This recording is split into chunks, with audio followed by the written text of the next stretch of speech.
मधुबन के बाबा, मधुबन के बाबा मुरली वाले, आपका क्या कहना, आपका क्या कहना। ओम शांति। आज 27 मार्च 2025 के साकार मधुर महावाक्य हैं। आज मीठे मीठे बाप दादा बोले, मीठे बच्चे, खेवैया आया है तुम्हारी नैया पार लगाने। तुम बाप से सच्चे होकर रहो तो नैया हिलेगी डुलेगी, लेकिन डूब नहीं सकती। बाबा ने कहा, मीठे बच्चे, खेवैया आया है तुम्हारी नैया पार लगाने। तुम बाप से सच्चे होकर रहो तो नैया हिलेगी डुलेगी, लेकिन डूब नहीं सकती। बाबा ने आज प्रश्न पूछा कि बाप की याद बच्चों को यथार्थ ना रहने का मुख्य कारण क्या है। तो उत्तर में बाबा ने समझाया कि साकार में आते जाते भूल गए हैं कि हम आत्मा निराकार हैं और हमारा बाप भी निराकार है। साकार होने के कारण साकार की याद सहज आ जाती है। देही अभिमानी बन अपने को बिंदी समझ बाप को याद करना, इसी में ही मेहनत है। ओम शांति। शिव भगवानुवाच। इनका नाम तो शिव नहीं है ना, इनका नाम है ब्रह्मा और इन द्वारा बात करते हैं शिव भगवानुवाच। यह तो बहुत बार समझाया है। कोई मनुष्य को या देवता को अथवा सूक्ष्म वतनवासी ब्रह्मा विष्णु शंकर को भगवान नहीं कहा जाता। जिनका कोई आकार व साकार चित्र है उनको भगवान नहीं कह सकते। भगवान कहा ही जाता है बेहद के बाप को। भगवान कौन है ये कोई को भी पता नहीं। नेति नेति कहते हैं, अर्थात हम नहीं जानते। तुम्हारे में भी बहुत थोड़े हैं जो यथार्थ रीति जानते हैं। आत्मा कहती है, हे भगवान, अब आत्मा तो है बिंदी, तो बाप भी बिंदी ही होगा। अब बाप बच्चों को बैठ समझाते हैं। बाबा के पास कई ऐसे बच्चे हैं जो यह भी नहीं समझते कि हम आत्मा कैसे बिंदी हैं। कोई तो अच्छी रीति समझते हैं, बाप को याद करते हैं। बेहद का बाप है सच्चा हीरा। हीरे को बहुत अच्छी डिब्बी में डाला जाता है। कोई के पास अच्छे हीरे होते हैं तो किसी को दिखलाना हो तो सोने चांदी की डिब्बी में डालकर फिर दिखलाते हैं। हीरे को जौहरी ही जाने और कोई जान न सके। झूठा हीरे दिखाए तो भी किसी को पता न पड़े। ऐसे बहुत ठग जाते हैं। तो अब सच्चा बाप आया है, परंतु झूठे भी ऐसे ऐसे हैं जो मनुष्य को कुछ भी पता नहीं पड़ता। गाया भी जाता है, सच की नाव हिले डुले पर डूबे नहीं। झूठ की नाव हिलती नहीं है। इनको कितना हिलाने को करते हैं जो यहाँ इस नाव में बैठे हुए हैं वह भी हिलाने की कोशिश करते हैं। ट्रैक्टर गाए जाते हैं ना। तो अब तुम बच्चे जानते हो, खिवैया बाप आया हुआ है, बागवान भी है। बाप ने समझाया है, यह है कांटों का जंगल। सभी पतित है ना, कितना झूठ है। सच्चे बाप को विरला ही कोई जानता है। यहाँ वाले भी कई पूरा नहीं जानते, पूरी पहचान नहीं, क्योंकि गुप्त है ना। भगवान को याद तो सब करते हैं, यह भी जानते हैं कि वह निराकार है, परम धाम में रहते हैं। हम भी निराकार आत्मा हैं, यह नहीं जानते। साकार में बैठे बैठे वह भूल गए हैं। साकार में रहते रहते साकार ही याद आ जाता है। तुम बच्चे अभी देही अभिमानी बनते हो। भगवान को कहा जाता है परमपिता परमात्मा। यह समझना तो बिल्कुल सहज है। परमपिता परमात्मा अर्थात परे ते परे रहने वाला परमात्मा। तुमको कहा जाता है आत्मा, तुमको परम नहीं कहेंगे। तुम तो पुनर्जन्म लेते हो ना। यह बातें कोई भी नहीं जानते। भगवान को भी सर्वव्यापी कह देते हैं। भक्त भगवान को ढूंढते हैं पहाड़ों पर, तीर्थों पर, नदियों पर भी जाते हैं। समझते हैं नदी पतित पावनी है, उसमें स्नान कर हम पावन बन जाएंगे। भक्ति मार्ग में यह भी किसी को पता नहीं पड़ता कि हमको चाहिए क्या। सिर्फ कह देते हैं मुक्ति चाहिए, मोक्ष चाहिए, क्योंकि यहाँ दुखी होने के कारण तंग हैं। सत्य में कोई मोक्ष व मुक्ति थोड़े मांगते हैं। वहाँ भगवान को कोई बुलाते ही नहीं और यहाँ दुखी होने के कारण बुलाते हैं। भक्ति से कोई का दुख हर नहीं सकते। भल कोई सारा दिन राम राम बैठ जपे तो भी दुख हर नहीं सकते। यह है ही रावण राज्य। दुख तो गले से जैसे बांधा हुआ है। गाते भी हैं दुख में सिमरन सब करे, सुख में करे न कोई। इसका मतलब जरूर सुख था, अब दुख है। सुख था सतयुग में, दुख है अभी कलयुग में। इसलिए इसको कांटों का जंगल कहा जाता है। पहला नंबर है देह अभिमान का कांटा और फिर है काम का कांटा। अभी बाप समझाते हैं, तुम इन आंखों से जो कुछ देखते हो वह विनाश होने का है। अब तुमको चलना है शांति धाम। अपने घर को और राजधानी को याद करो। घर की याद के साथ साथ बाप की याद भी जरूरी है, क्योंकि घर कोई पतित पावन नहीं है। तुम पतित पावन बाप को कहते हो तो बाप को ही याद करना पड़े। वह कहते हैं मामेकम याद करो, मुझे ही बुलाते हो ना, तो बाबा आकर पावन बनाओ। ज्ञान का सागर है तो ज़रूर मुख से आकर समझाना पड़े, प्रेरणा तो नहीं करेंगे। एक तरफ शिव जयंती भी मनाते हैं और दूसरी तरफ फिर कहते नाम रूप से न्यारा है। नाम रूप से न्यारी चीज़ तो कोई होती ही नहीं।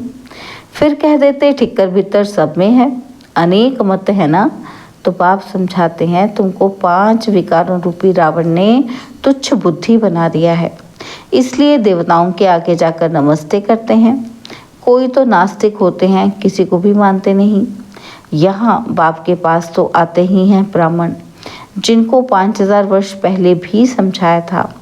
लिखा हुआ भी है, परमपिता परमात्मा ब्रह्मा द्वारा स्थापना करते हैं तो ब्रह्मा की संतान ठहरे। प्रजापिता ब्रह्मा तो मशहूर है, ज़रूर ब्राह्मण ब्राह्मणियाँ भी होंगे। अभी तुम शूद्र धर्म से निकल ब्राह्मण धर्म में आए हो। वास्तव में हिंदू कहलाने वाले अपने असली धर्म को जानते नहीं हैं, इसलिए कभी किसी को मानेंगे, कभी किसी को मानेंगे।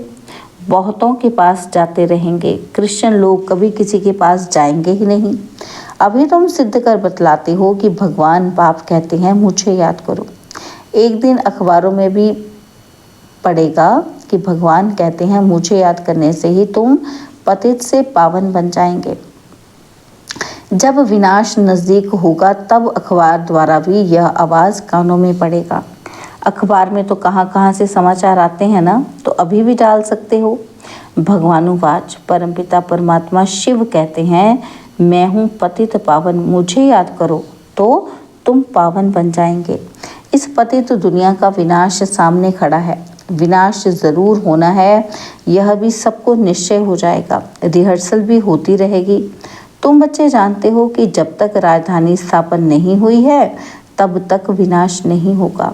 अर्थक्वेक आदि भी होनी है ना, तो एक तरफ बॉम्ब्स फटेंगे और दूसरी तरफ नेचुरल कैलेमिटीज़ भी आएंगी। अन्न आदि नहीं मिलेगा, स्टीमर भी नहीं आएंगे, फैमिन पड़ जाएगा, भूख मरते मरते खत्म हो जाएंगे। भूख हड़ताल जो करते हैं वे फिर कुछ ना कुछ जल व माखी आदि लेते रहते हैं, वजन में हल्के हो जाते हैं। यह तो बैठे बैठे अचानक अर्थक्वेक होगी, मर जाएंगे। विनाश तो ज़रूर होना है। साधु संत आदि ऐसे नहीं कहेंगे कि विनाश होना है इसलिए राम राम कहो। मनुष्य तो भगवान को ही नहीं जानते हैं। भगवान तो खुद ही अपने को जाने और न जाने कोई।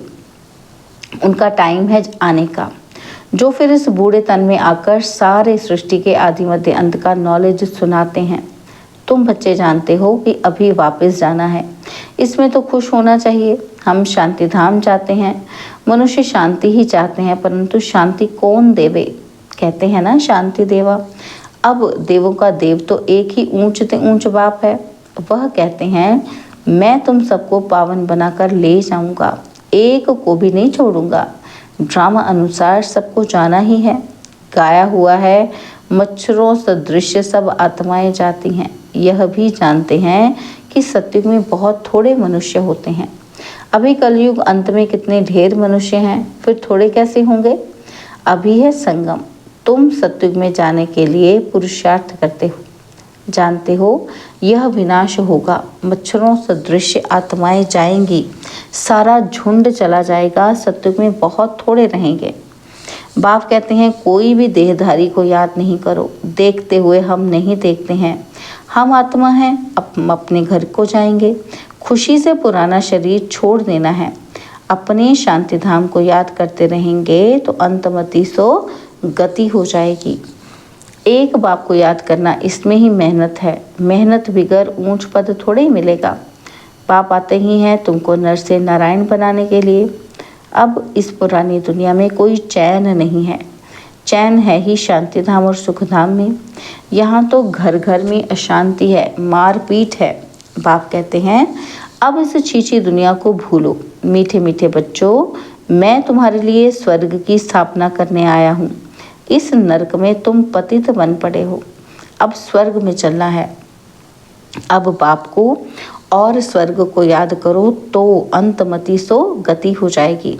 शादी आदि में भल जाओ परंतु याद बाप को करो। नॉलेज सारी बुद्धि में रहनी चाहिए। भल घर में रहो, बच्चों आदि की संभाल करो परंतु बुद्धि में याद रखो। बाबा का फरमान है कि मुझे याद करो। घर छोड़ना नहीं है, नहीं तो बच्चों की संभाल कौन करेगा। भक्त लोग घर में रहते हैं, गृहस्थ व्यवहार में रहते हैं, फिर भी भक्त कहा जाता है क्योंकि भक्ति करते हैं, घर बार संभालते हैं। विकार में जाते हैं तो भी गुरु लोग उनको कहते हैं श्री कृष्ण को याद करो तो उन जैसा बच्चा होगा। इन बातों में अब तुम बच्चों को नहीं जाना है क्योंकि तुमको अब सत्युग में जाने की बातें सुनाई जाती हैं। जिसकी स्थापना हो रही है, वैकुंठ की स्थापना कोई श्री कृष्ण नहीं करते हैं। श्री कृष्ण तो मालिक बना है, बाप से वर्षा लिया है। संगम के समय ही गीता का भगवान आते हैं। गीता सुनाई बाप ने और बच्चे ने सुनी। भक्ति मार्ग में फिर बाप के बदले बच्चे का नाम डाल दिया है। बाप को भूल गए हैं तो गीता भी खंडन हो गई। वह खंडन की हुई गीता पढ़ने से क्या होगा। बाप तो राजयोग सिखलाकर गए, इनसे श्री कृष्ण सत्युग का मालिक बना। भक्ति मार्ग में सत्य नारायण की कथा सुनने से कोई स्वर्ग का मालिक बनेगा क्या। ना कोई इस ख्यालात से सुनते हैं, उससे फायदा कुछ भी नहीं मिलता। साधु संत आदि अपने अपने मंत्र देते हैं, फोटो देते हैं। यहाँ वह कोई बात नहीं। दूसरे सत्संगों में जाएंगे तो कहेंगे फलाने स्वामी की कथा है। किसकी कथा? वेदांत की कथा, गीता की कथा या भागवत की कथा। अभी तुम बच्चे जानते हो हमको पढ़ाने वाला कोई देहधारी नहीं है, ना कोई शास्त्र आदि कुछ पढ़ा हुआ है। शिव बाबा कोई शास्त्र पढ़ा है क्या? पढ़ते हैं मनुष्य। शिव बाबा कहते हैं मैं गीता आदि कुछ पढ़ा हुआ नहीं हूँ। यह रथ जिसमें बैठा हूँ ये पढ़ा हुआ है, मैं नहीं पढ़ा हुआ हूँ। मेरे में तो सारे सृष्टि चक्र के आदि मध्य अंत का ज्ञान है। यह रोज गीता पढ़ता था, तोते मुआफिक कंठ कर लेते थे। जब बाप ने प्रवेश किया तो झट गीता छोड़ दी क्योंकि बुद्धि में आ गया कि ये तो शिव बाबा ही सुनाते हैं। बाप कहते हैं मैं तुमको स्वर्ग की बादशाही देता हूँ तो अब पुरानी दुनिया से ममत्व मिटा दो। सिर्फ माँ में कम याद करो, ये मेहनत करनी है। सच्चे आशिक को घड़ी घड़ी माशूक की याद ही आती रहती है, तो अब बाप की याद भी ऐसी पक्की रहनी चाहिए। पारलौकिक बाप कहते हैं बच्चे मुझे याद करो और स्वर्ग के वर्षे को याद करो। इसमें और कुछ भी आवाज़ करने, झांझ आदि बजाने की कोई दरकार नहीं। गीत भी कोई अच्छे अच्छे आते हैं तो बजाए जाते हैं, जिनका अर्थ भी तुमको समझाते हैं। गीत बनाने वाले खुद कुछ भी नहीं जानते। मीरा भक्तन थी तो तुम अभी ज्ञानी हो। बच्चों से जब कोई काम ठीक नहीं होता है तो बाबा कहते हैं तुम तो जैसे भक्त हो, तो वो समझ जाते हैं कि बाबा ने हमको ऐसा क्यों कहा। बाप समझाते हैं बच्चे अब बाप को याद करो, पैगंबर बनो, मैसेंजर बनो, सबको यही पैगाम दो कि बाप और वर्षे को याद करो तो जन्म जन्मांतर के पाप भस्म हो जाएंगे। अब वापस घर जाने का समय है। भगवान एक ही निराकार है, उनको अपनी देह है नहीं। बाप ही अपना परिचय बैठ देते हैं, मन मना भव का मंत्र देते हैं। साधु सन्यासी ऐसा कभी नहीं कहेंगे कि अब विनाश होना है।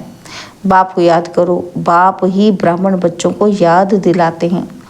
याद से हेल्थ, पढ़ाई से वेल्थ मिलेगी। तुम काल पर जीत पाते हो, वहाँ कभी अकाले मृत्यु नहीं होता। देवताओं ने काल पर विजय पाई हुई है ना। अच्छा, मीठे मीठे सिकिलदे बच्चों प्रति माता पिता बाप दादा का याद, प्यार और गुड मॉर्निंग। रूहानी बाप की रूहानी बच्चों को नमस्ते। हम रूहानी बच्चों की रूहानी बाप दादाजी को दिलवा जान सिकवा प्रेम से नमस्ते। ओम शांति। प्यारे बाबा, मीठे बाबा, मेरे बाबा, शुक्रिया बाबा, शुक्रिया बाबा, शुक्रिया। धारणा के लिए मुख्य सार है। पहला पॉइंट है, ऐसा कोई कर्म नहीं करना है जो बाप द्वारा भक्ति का टाइटल मिले, भक्त का टाइटल मिले। पैगंबर बन सबको बाप और वर्षे को याद करने का पैगाम देना है। और सेकंड पॉइंट, इस पुरानी दुनिया में कोई चैन नहीं है। यह अच्छी दुनिया है, इसे भूलते जाना है। घर की याद के साथ साथ पावन बनने के लिए बाप को भी ज़रूर याद करना है। बाबा ने आज हमें वरदान दिया, प्रवृत्ति में रहते पर वृत्ति में रहने वाले निरंतर योगी भव। प्रवृत्ति में रहते पर वृत्ति में रहने वाले निरंतर योगी भव। निरंतर योगी बनने का सहज साधन है प्रवृत्ति में रहते पर वृत्ति में रहना। परवृत्ति अर्थात आत्मिक रूप। जो आत्मिक रूप में स्थित रहता है वह सदा न्यारा और बाप का प्यारा बन जाता है। कुछ भी करेगा लेकिन यह महसूस होगा कि जैसे काम नहीं किया है लेकिन खेल किया है। तो प्रवृत्ति में रहते आत्मिक रूप में रहने से सब खेल की तरह सहज अनुभव होगा, बंधन नहीं लगेगा। सिर्फ स्नेह और सहयोग के साथ शक्ति की एडिशन करो तो हाई जंप लगा लेंगे।